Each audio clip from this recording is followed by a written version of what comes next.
Ola, chamome Mariña e son alumna do CPI Mosteiro Meis.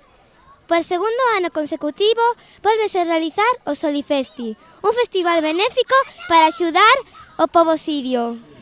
Mariña é unha das alumnas que axuda a poñer en marcha o Solifesti. Tras o éxito do ano pasado, o Colexio de Mosteiro decidiu repetir esta fórmula en colaboración coa Escola de Xadrez de Pontevedra. E a Escola de Xadrez de Pontevedra ten un proxecto que se chama Xadrez Estrategia pola Paz e a través, digamos, que a plataforma é o xadrez, pero utilizan en maneira de ONG para levarlle axuda. Con este obxectivo traballa toda a comunidade educativa, non só o propio día do festival, tamén cos labores previos e posteriores ao Solifesti. Que hai que cambiar un poquinho a dinámica que temos egoísta no mundo, non? Que hai xente que necesita que temos que botarlle unha man, non? Estamos sempre traballando, centrándonos moito na parte curricular, matemáticas, ciencias, linguas, e a verdade é que non nos damos conta, pero hai unha parte que é a parte dos valores, da ética. Nesta segunda edición, o Solifesti volveu encher de música e animación o campo da feira de Mosteiro, ofrecendo ademais unha actividade para toda a familia. Nós temos moita variedade. Temos desde aquí a Manuel, que está coa banda de Bertula, que vai tocar cos rapaces, incluída.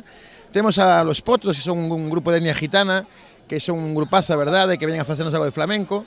Temos a Son das Tabernas, que nos fan un rock and roll, digamos, medio galego. Con la ilusión de tener aquí un día de confraternización y hermanamiento entre todos los profesores, los niños, las familias. O colexio entregará o recadado á Escola de Xadrez de Pontevedra, que destinará os cartos a algunha das múltiples necesidades que detectan no seu traballo co pobo sirio.